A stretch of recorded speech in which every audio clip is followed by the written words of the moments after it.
Um filme estranho, cheio de mistérios e que com certeza vai agradar alguns e desagradar outros. Mas uma coisa é certa, é um filme que você vai sair com mais perguntas do que respostas. Para entender melhor, se você está procurando essas respostas, fica aqui no vídeo para entender. Estou pensando em acabar com tudo. Filme lançado pela Netflix, dirigido e escrito por Charlie Kaufman, baseado no livro de Ian Reid, de mesmo nome. Na história a gente acompanha uma garota que vai viajar com seu novo namorado para conhecer os seus pais em uma fazenda distante. Chegando lá, com muitas coisas estranhas acontecendo, com os pais dele agindo de uma forma estranha, várias coisas começam a deixá-la intrigada sobre o seu namorado e também sobre si mesma. Esse é um filme que com certeza vai gerar muita discussão e várias interpretações. É por isso que eu vou dividir esse vídeo em duas partes. Na primeira parte eu vou fazer a crítica sem spoilers, onde eu vou falar mais sobre a forma do filme, e depois eu vou falar com spoilers e também o que eu entendi sobre ele e também sobre o final, mas eu vou avisar vocês antes para vocês poderem assistir o vídeo aqui tranquilo, sem tomar spoiler. Inclusive eu recomendo que você vá assistir esse filme sem ter um olhar viciado de alguma interpretação, sem tentar ficar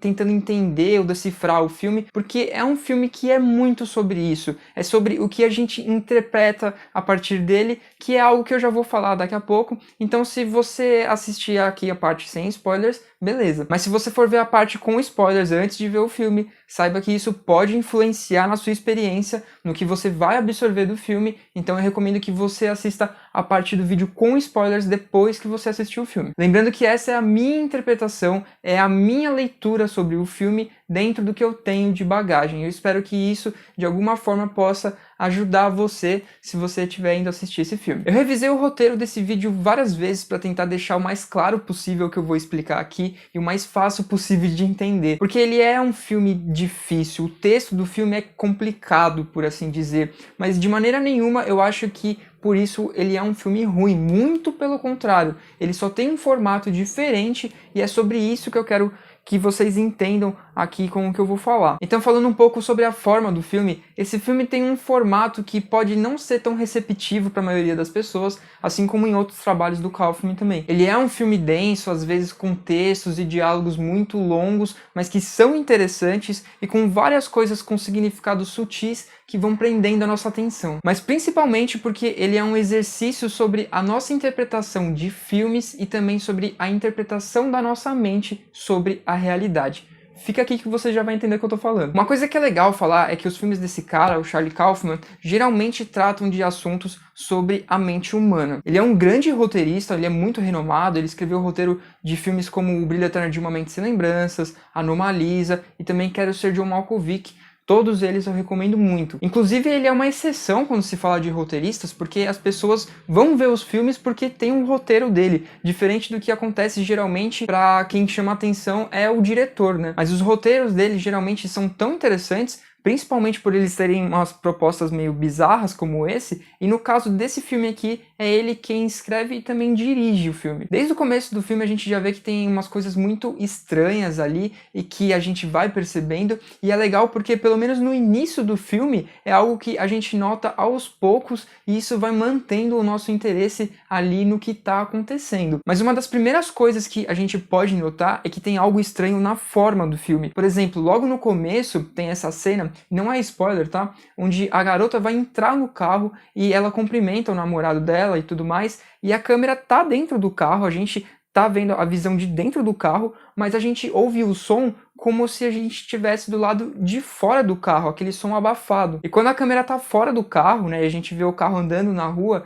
a gente pode ouvir o som claramente, como se a gente estivesse ouvindo de dentro do carro. E essa sensação estranha entre o que a gente tá vendo ou o que a gente não tá vendo e o que a gente tá ouvindo na forma do filme é essa estranheza que acompanha a gente durante o filme todo. Então, esse significado na nossa cabeça de uma coisa que de início não faria muito sentido, acaba fazendo sentido com o que os personagens estavam falando. Então a gente consegue ter uma noção de significado. E para que eu tô explicando tudo isso, né? Aqui que o papo vai ficar mais doido ainda, mas fica aqui comigo que você vai entender. Quando a gente estuda arte, quando eu estudei história da arte, quando eu estudei sobre cinema, existe um tipo de sensibilidade com obras de arte que é preciso se abrir para conseguir entender ou sentir elas, principalmente quando elas são mais subjetivas, seja em artes visuais, como pinturas, ou uma poesia, ou qualquer coisa. Isso, inclusive, é uma das discussões mais fortes aqui nesse filme que eu acho interessante de trazer para a mesa para discutir com vocês. Em muitos momentos do filme tem alguns diálogos muito profundos ali sobre alguns assuntos entre o casal, e muitas vezes eles falam sobre filmes, livros e arte no geral. E tem um momento ali em que a garota comenta sobre A Sociedade do Espetáculo, do Guy Debord, que é um livro e também é um filme, para quem nunca viu, eu recomendo que veja. Tem no YouTube, inclusive, legendado. Vou deixar o link aí na descrição para vocês assistirem. E é um filme que vai ajudar muito a você a entender a parada desse filme aqui. E o comentário desse filme, ele lembra muito a Sociedade do Espetáculo nesse sentido. Porque a Sociedade do Espetáculo é uma crítica ao consumo, à publicidade e como a mídia afetaram a sociedade em questões de desejo, do que as pessoas querem ser e nisso também o que a própria produção da comunicação faz com as pessoas. E é nesse ponto em que o filme bate a tecla, né, em como ao longo do tempo os filmes, por conta da mídia, por conta do consumo, perderam a identidade de uma obra artística e passaram a ser um produto de consumo. Eu não estou falando que os filmes comerciais hoje em dia não são obras de arte, não é isso. Inclusive eu acho isso muito escroto de se falar, até porque por mais que seja um produto, né, pensado como um produto, ele usa técnicas e raciocínios artísticos para isso. Mas uma coisa que esse filme nos faz pensar, por ele ser um filme, é em como ao longo do tempo o cinema vem seguindo um formato em que ele está perdendo esse sentido de uma obra de arte e seguindo um formato de ser um produto que pode ser facilmente consumido, de ser um produto onde a gente compra uma experiência, de uma historinha que tem um começo, meio e fim, e às vezes uma mensagem que vem a partir da resolução dessa historinha. Isso é o formato que o cinema tem hoje, onde tudo faz sentido, os elementos estéticos, os elementos de narrativa fazem sentido para fazer você entender e conseguir consumir isso. Tem um momento ali no filme onde o Jake, o garoto, fala para os pais dele em que a namorada dele é pintora. E o pai dele diz que ele não gosta muito de pinturas abstratas, que são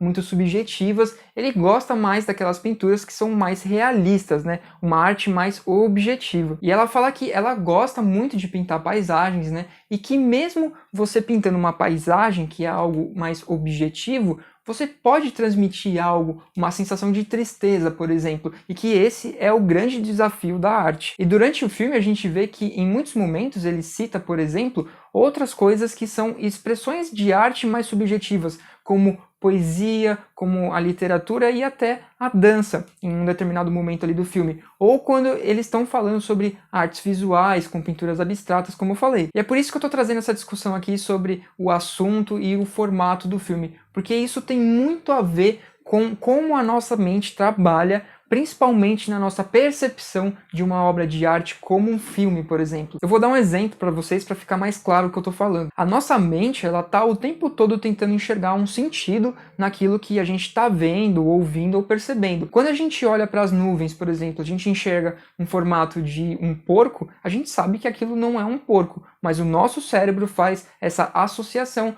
porque ele está tentando dar um significado para algo que é abstrato que a gente está vendo, através da nossa bagagem. E o filme, ele é cheio desses sinais mais abstratos ou subjetivos que dentro do todo daquele filme e do que a gente está acompanhando, adquirem um significado, seja pelo que a gente está vendo ou pela nossa bagagem de conhecimento. Então o formato desse filme é muito como se ele fosse uma obra com uma estética mais subjetiva, assim como a subjetividade de uma pintura pode estar para as artes plásticas ou uma poesia está para a literatura, esse filme está para o cinema. Muitas coisas que a gente espera que acontecessem de uma forma normal em um filme que a gente está acostumado, por exemplo, um som que condiz com o que a gente está vendo, esse filme faz de uma forma diferente, mais subjetiva, como eu falei lá no começo, do diálogo que a gente ouve como se estivesse fora do carro. O filme é repleto desses momentos em que parecem meio abstratos e que são mais subjetivos, mas que olhando para o filme como um todo, eles geram um sentido pra gente, geram um significado diferente. Por isso que eu digo que não dá para falar de jeito nenhum que esse é um filme ruim ou um filme muito pretensioso, por exemplo. Ele só tem um formato que é diferente do que a gente está acostumado a consumir, voltando à crítica lá da sociedade do espetáculo que eu tava falando, e gera um entendimento pra gente através de um formato diferente que a gente não está acostumado mais a interpretar em filmes. Algo que é causado naturalmente pelo comportamento de consumo da sociedade e também da mídia. E o que tudo isso que eu tô falando tem a ver com o filme em si. Essas estranhezas do filme entre o que ele mostra de sinais e os momentos estranhos com o que a gente interpreta tem muito a ver com a discussão do filme sobre a deterioração da mente humana. É uma coisa que eu vou me aprofundar mais pra frente no vídeo, na parte com spoilers. Mas vocês lembram lá no começo que eu falei que os filmes do Charlie Kaufman geralmente falam sobre mente humana, a expansão da mente humana. Essas questões sobre a deterioração da mente a gente vê sendo expressada ali no filme de várias formas, como por exemplo, a percepção estranha do tempo, a percepção estranha do espaço, das memórias, e também pelo comportamento estranho dos personagens do filme, como por exemplo, os pais do garoto, que são interpretados de uma forma fantástica pelo David Thewlis e também a Toni Collette de Hereditário. A gente vê pela forma não natural com que esses personagens agem que tem alguma coisa errada ali com eles, e através do que vai sendo revelado ali no filme, a gente vê que isso pode influenciar muito na condição psicológica do garoto, do Jake, que pode ter herdado essa condição também. A gente vê muito isso também quando o filme mostra em um olhar de retrospecto da vida o que criamos de expectativas através das influências dos espetáculos, como filmes e arte no geral. Como, por exemplo, de conseguir um relacionamento de sucesso ou de fazer algo grandioso na carreira profissional, e como essas frustrações sobre idealizações podem causar traumas na nossa mente, e principalmente como isso é relembrado por uma mente em deterioração. É um filme que tem esse formato muito estranho, que pode espantar um pouco algumas pessoas, mas foi um filme que me fez pensar muito em muitas coisas. Então é por isso que eu recomendo que você vá assistir ao filme e depois você volte aqui para assistir a parte com spoilers que começa agora, beleza? Então, se você ainda não viu o filme, o que eu vou falar daqui pra frente pode influenciar na sua experiência, mas também pode te ajudar na interpretação do filme. Lembrando que a interpretação que eu tive não é uma verdade absoluta, inclusive eu convido para vocês deixarem aí nos comentários a sua interpretação sobre o filme. Quando eu falo sobre uma mente em deterioração, eu tô falando aqui sobre o cara, o Jake, porque é nele que está o grande foco do protagonismo ali do filme. Talvez a comunicação do filme fez parecer que o foco do filme fosse a garota, né? Principalmente porque em muitos momentos a gente vê os pensamentos na mente dela, né? A gente escuta o que ela tá pensando. Mas como todas as questões que são colocadas ali no filme, e principalmente o final, dizem muito sobre essa condição do Jake, me faz acreditar que o filme seja sobre ele e ele relembrando traumas e frustrações da vida dele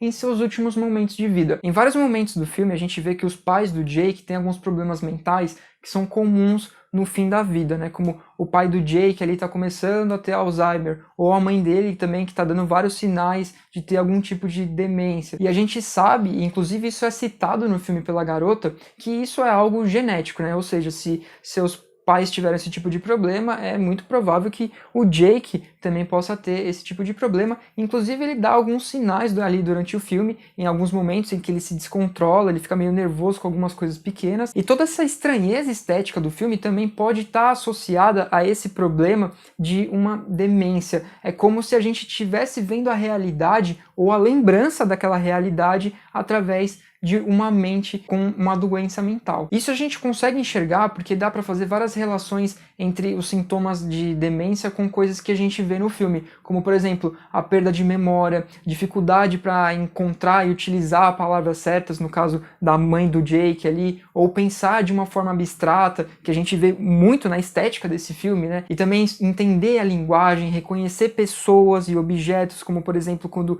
eles olham ali no quadro e a garota fala: nossa, quem é esse aqui? Aí ele fala: ah, sou eu. Ela fala: não, sou eu. E também, por exemplo, mais perto do final do filme, quando a garota ela entra na escola para procurar o Jake e encontra o faxineiro da escola, que aparece durante todo o filme, a gente vê que aquele faxineiro, na verdade, é o Jake no futuro, ou no caso, ele no presente. E depois, quando ele vai pro carro ali e começa a morrer, o que fica meio evidente pra gente depois, porque aparece o carro meio que soterrado ali na neve, a gente percebe que tudo aquilo que a gente viu no filme, na verdade, é o Jake idealizando um momento da vida dele que nunca existiu, é tudo da imaginação dele. É uma frustração a partir de uma idealização de um romance perfeito, como ele estava assistindo ali num determinado momento do filme, ele estava assistindo um filme de romance, o que volta naquela coisa que eu falei sobre a sociedade do espetáculo e como isso cria ideias na gente, no qual a gente tem que se encaixar, de ter um relacionamento com um final feliz, por exemplo. A gente enxerga isso principalmente naquele momento em que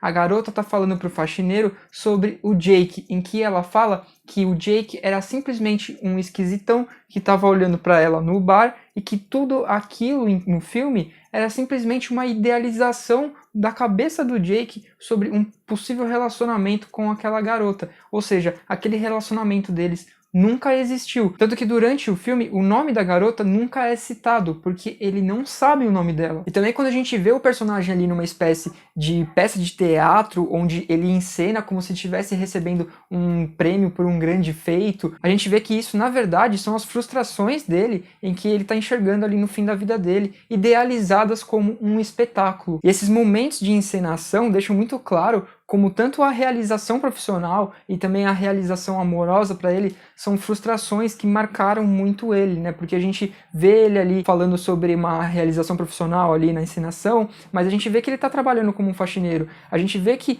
a relação dele com a garota não deu certo, mas na idealização dele, ela tá assistindo ele ali na peça. Eu acho muito da hora quando um filme consegue fazer a gente pensar em tantas coisas assim, e principalmente de uma forma muito diferente, que tira a gente de uma zona de conforto que a gente tem hoje em dia com os filmes e faz a gente ficar pensando no filme durante dias. Claro que não é um filme fácil de entender, né? Que tem todas essas artimanhas que podem deixar ele um pouco inacessível, até uma coisa meio elitista talvez, mas eu tenho que confessar que é um filme que me deixou empolgado e é um tipo de filme que sempre me deixa muito interessado em querer debater, querer discutir, e eu espero que a minha interpretação sobre ele possa ajudar na sua interpretação do filme também. Lembrando que isso foi o que eu entendi do filme, beleza? Então deixa aí nos comentários o que você entendeu sobre o filme, e se você ainda não conhecia o canal, se inscreve e ativa as notificações, porque eu tô aqui toda semana trazendo críticas de filmes e tudo mais, e também manda o canal para seus amigos, porque isso ajuda muito no meu trabalho, ajuda muito o canal a crescer, e é isso.